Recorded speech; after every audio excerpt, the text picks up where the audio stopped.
Stage එකට එන්න කියලා කියනවා මේ දැන් ඔය අපි කතා කරනවා මම කතා කරනවා ඕවා කියනකොට මේ අර ඉතින් ඉන්නවා සමහරු අවධානයෙන් අහගෙන සමහරුන්ට එහෙම මෙහෙන් ඔය මේ වචන ඉස්සරහට වෙන වෙන කතා බහ වලට යනවනේ මම හොඳට නෝට් කරපු එකක් තමයි පටන් ගත්ත වෙලාවෙ ඉඳන් මේක මේ ඉවර වෙනකම්ම මම කියන වචනයක් ගානේ මිස් කරන්න නැතුව අහගෙන හිටපු දෙන්නෙක් ඉන්නවා මගේ අම්මයි තාත්තයි මම මෙතන ගෙනල්ලා තියෙනවා ඒ දෙනාට ස්ටේජ් එකට එන්න කියලා කියනවා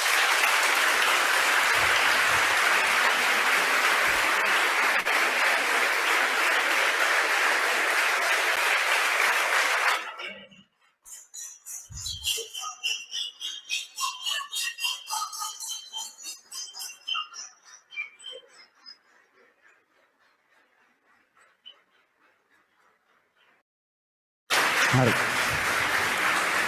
මේ ඉන්නේ මගේ අම්මයි තාත්තයි මේ මම එකේ ඉඳන් පහ වසර වෙනකන් විතරයි ගොඩක්ම මේගොල්ලෝ ගාව ඊට පස්සේ 6 වසරේ ඉඳන් මම කොළඹ හොස්ටල් එකේ ඉන්නේ මොකද මම ගමෙන් යනවා කොළඹ ශිෂ්‍යත්ව පාසල ගමෙන් කොළඹ ඉන්න ජර්ෂී ළමයාගේ චරිතය තමයි මම රඟපාන්නේ ඉතින් ඉස්සරහ ඊට පස්සේ ඒ ඕ ලෙවල් ඉවර වෙලා ඒ ලෙවල් ඉවරලා දිගටම දැන් අදටත් ඉන්නකොට මේ ඒවා අම්මගේ තාත්තගේ මගේ ලොකු සම්බන්ධයක් හැදෙන්න එහෙම වෙලාවක් නැහැ හැබැයි මේ අද වෙනකන් ඒ ආපු ගමන ඇතුලේ දෙන්න ඕනේ නිදහස උපරිමයට දුන්නා. මේක අම්මා කෙනෙක් තාත්තා කෙනෙක් බලන් ඉන්නවා නම් කියන්නේ මට දෙන්න ඕනේ නිදහස උපරිමයට හම්බෙලා තියෙනවා.